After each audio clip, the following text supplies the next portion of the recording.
നോക്കി നിൽക്കുന്നത്? നിനക്ക് അറിയേണ്ട കാര്യം അറിഞ്ഞല്ലോ. ഇനി ഒന്ന് പോകാമോ? ശിവാനി ശാലിനിയോട് പറഞ്ഞു. അവൾ അവിടെ നിന്നും പോയി. ബാലെ, നീ എന്തൊക്കെയാ അവളോട് പറഞ്ഞത്? കോളേജിൽ ഇക്കാര്യം ആരും അറിയണ്ട എന്ന് പറഞ്ഞിട്ട് നീ തന്നെ അവളോട് പറഞ്ഞു കൊടുത്തല്ലോ.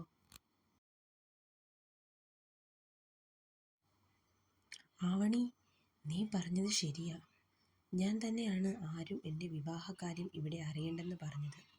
പക്ഷേ ഇപ്പോൾ എനിക്ക് എന്നെ തന്നെ നിയന്ത്രിക്കാൻ പറ്റിയില്ല. അവളുടെ സംസാരത്തിൽ ബാല പറഞ്ഞു നിർത്തി.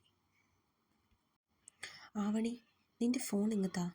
ബാല ആവണിയുടെ ഫോൺ മേടിച്ചു സിദ്ധുവിനെ വിളിച്ചു. പക്ഷെ ഫോൺ റിങ് ചെയ്യുന്നതല്ലാതെ എടുക്കുന്നില്ല. അവൾ പെട്ടെന്ന് ജിത്തുവിനെ വിളിച്ചു. ആവണി, ഞാൻ കുറച്ച് തിരക്കില, പിന്നെ വിളിക്കാം.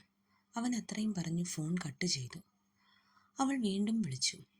ഫോൺ അവൻ സൈലൻ്റ് ആക്കിയിരുന്നു. അപ്പോഴേക്കും എന്താ ബാലെ, ജിത്തുവേട്ടൻ എന്തു പറഞ്ഞു? ശിവാനി ചോദിച്ചു.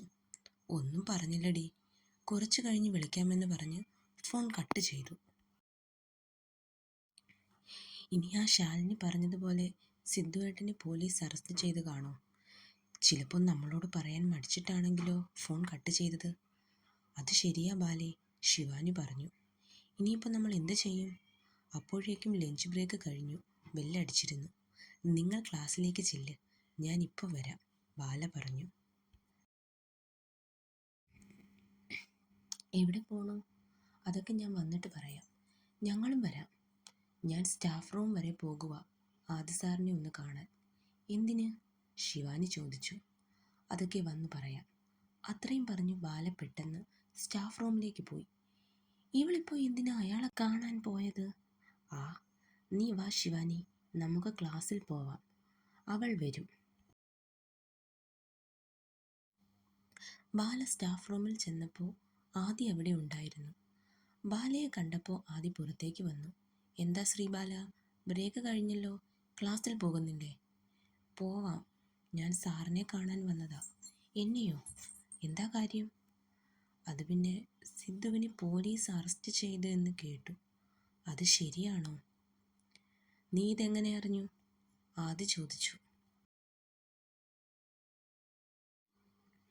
അതൊക്കെ ഞാൻ പിന്നെ പറയാം. സാറ് പറ, കേട്ടത് ശരിയാണോ? അതെ, ശരിയാണ്. സിദ്ധാർത്ഥിനെ രാവിലെ പോലീസ് അറസ്റ്റ് ചെയ്തിരുന്നു. അത് കേട്ടതും അവളുടെ കണ്ണുകൾ എന്തിനോ നിറഞ്ഞു വന്നു. അവൾ ആ കണ്ണീരിനെ കൈകൾ കൊണ്ട് തുടച്ചു നീക്കി. സിദ്ധാർത്ഥിന് കുഴപ്പമൊന്നുമില്ല. അച്ഛൻ ഒരു വക്കീലിനെ കൊണ്ടുപോയി ജാമ്യം എടുത്തു. സിദ്ധാർത്ഥ് ഇപ്പോൾ വർക്ക്ഷോപ്പിലുണ്ട്. എന്താ ശ്രീബാല ഇങ്ങനെ നോക്കുന്നത്? ഞാൻ കള്ളം പറയാണ് എന്ന് തോന്നുന്നുണ്ടോ? ഇല്ല സാർ, തനിക്ക് വേണമെങ്കിൽ സിദ്ധാർത്ഥിനെ വിളിച്ച് സംസാരിക്കാമല്ലോ. ശരി സാർ. അവളും അതും പറഞ്ഞ് തിരിഞ്ഞു നടന്നു. ബാല ആദ്യം വിളിച്ചു. എന്താ സാർ, സിദ്ധാർത്ഥ് ഇന്നലെ ആരെയാ തല്ലിയത് എന്നറിയോ? എന്തിനാ തല്ലിയത് എന്നോ? ഇല്ല, എനിക്കറിയില്ല. അവൻ ഇന്നലെ തല്ലിയത് ആ കേശവൻ മുതലാളിയുടെ മകനെയാ. അവൻ ആളത്ര ശരിയല്ല. അവൻ്റെ കയ്യിലിരിപ്പിന് സിദ്ധാർത്ഥ് ഒന്ന് ഗുണദോഷിച്ച് കാണും, അത്രേ ഉള്ളൂ. അതോർത്ത് താനിനി ടെൻഷൻ ആവണ്ട. അവളൊന്ന് മൂളി ക്ലാസ്സിലേക്ക് പോയി. മാധുവിന് വേണ്ടിയാണ് അവൻ തല്ലുണ്ടാക്കിയത് എന്ന് ബാലയോട് ആദി മനഃപൂർവ്വം പറഞ്ഞില്ല. ഒപ്പം സിദ്ധാർത്ഥിന് കുഴപ്പമൊന്നും ഇല്ലെന്ന് അറിഞ്ഞപ്പോൾ അവളുടെ മുഖത്ത് വന്ന പുഞ്ചിരിയും ആദി ശ്രദ്ധിച്ചിരുന്നു. ശ്രീബാല മനസ്സുകൊണ്ട് സിദ്ധാർത്ഥിനെ സ്നേഹിച്ചു തുടങ്ങിയിരിക്കുന്നു, ആദി മനസ്സിൽ പറഞ്ഞു. ബാലയുടെ വരവ് കാത്ത് രണ്ടുപേര് ക്ലാസ്സിലുണ്ടായിരുന്നു. പോയ പോലെ അല്ലല്ലോ അവളുടെ മുഖം. ആവണി പറഞ്ഞു. വരട്ടെ, ചോദിക്കാം. ശിവാനി പറഞ്ഞു. എന്തായി, ആദി സാറിനെ കണ്ടോ? ആവണി ചോദിച്ചു. കണ്ടു. ആദി പറഞ്ഞ കാര്യം അവരോട് ബാല പറയുകയും ചെയ്തു. ഇപ്പോൾ നിനക്ക് സമാധാനമായോ? ആവണി ചോദിച്ചു. ബാല ഒന്ന് പുഞ്ചിരിച്ചു. ബാലെ, ഞങ്ങളൊരു കാര്യം ചോദിക്കട്ടെ? നീ ദേഷ്യപ്പെടരുത്. അപ്പോൾ ചോദ്യം കുറച്ച് കട്ടിയുള്ളതാവുമല്ലോ. ബാലയും പറഞ്ഞു. അങ്ങനെ തന്നെ. നിങ്ങൾ ചോദിക്കേ. ഞങ്ങൾ ഒരിക്കൽ നിന്നോട് ചോദിച്ചതാ, സിദ്ധുവേട്ടനെ നിനക്കിഷ്ടമാണോ എന്ന്. അന്ന് നീ പറഞ്ഞു അല്ലെന്ന്. പക്ഷെ ഇപ്പോൾ നിന്റെ മട്ടും മാതിരിയും ഒക്കെ കണ്ടിട്ട് അങ്ങനെ തോന്നുന്നില്ലല്ലോ. സത്യം പറ, നിനക്ക് സിദ്ധുവേട്ടനെ ഇഷ്ടമാണോ?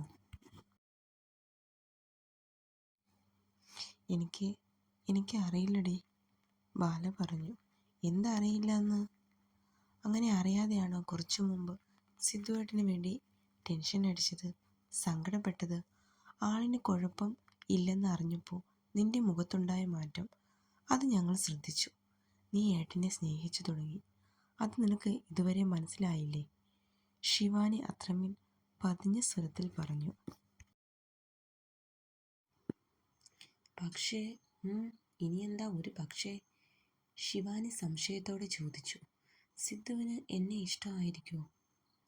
അല്ല, എന്നെ ഇഷ്ടമല്ല.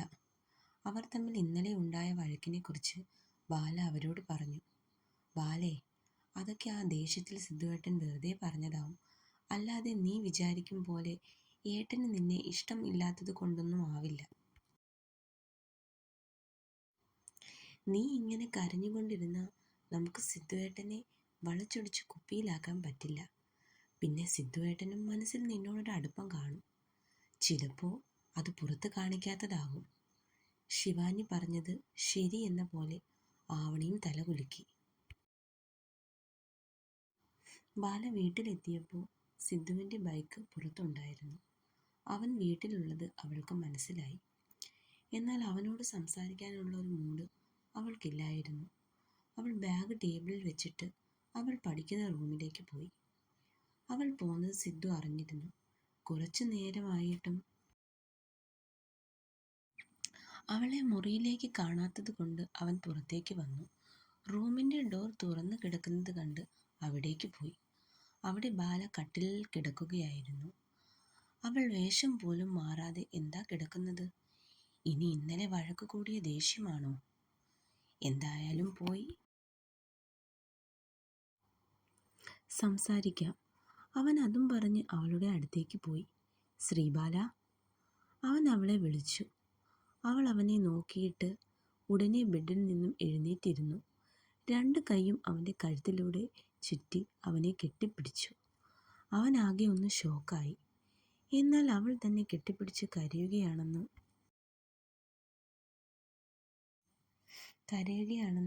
അവന് പിന്നെയാ മനസ്സിലായത്.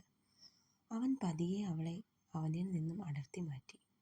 അവളുടെ നിറഞ്ഞ കണ്ണുകൾ കണ്ടപ്പോൾ അവൻ്റെ ഉള്ളിലും ഒരു വിങ്ങൽ. എന്തു പറ്റി?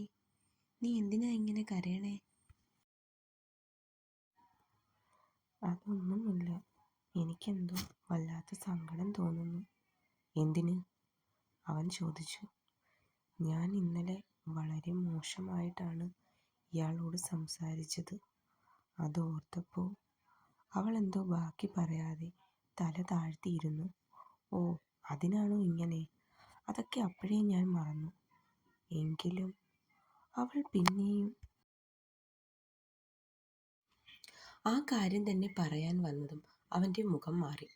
അവൻ കലിപ്പിട്ട് അവളുടെ മുന്നിൽ നിന്നു. ആ മുഖം കണ്ടപ്പോൾ അവൾ പിന്നെ ഒന്നും മിണ്ടാൻ നിന്നില്ല. പോയി യൂണിഫോമൊക്കെ മാറി വാ, അവൻ പറഞ്ഞു. അവൾ മൂളി. അവൻ റൂമിന് പുറത്തേക്ക് ഇറങ്ങി. ബാല കുളിക്കാനായി പോയി. കുളി കഴിഞ്ഞ് അടുക്കളയിൽ വന്നപ്പോൾ അവൻ ചായ ഉണ്ടാക്കുകയായിരുന്നു. ഞാൻ ചെയ്യാം, അവൾ വിക്കി വിക്കി പറഞ്ഞു. അതെന്താ, ഞാൻ ചായ ഉണ്ടാക്കിയാൽ നീ കുടിക്കില്ലേ? ഏയ്, അങ്ങനെയൊന്നുമില്ല. പിന്നെ ഇയാൾ ചെയ്യുന്ന കണ്ടപ്പോൾ.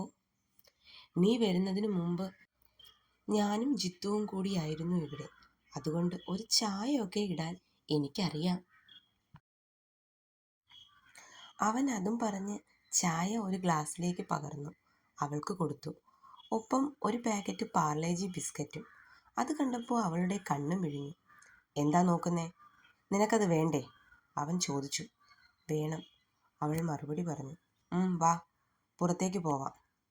അവൻ അവളെയും കൂട്ടി ഉമ്മറത്തേക്ക് നടന്നു. ഹലോ ഫ്രണ്ട്സ്, സ്റ്റോറി ഇഷ്ടമാവുന്നുണ്ടെങ്കിൽ എല്ലാവരും ഒന്ന് സപ്പോർട്ട് ചെയ്യണേ. എല്ലാവരും ചാനൽ സബ്സ്ക്രൈബ് ചെയ്യുകയും വേണം.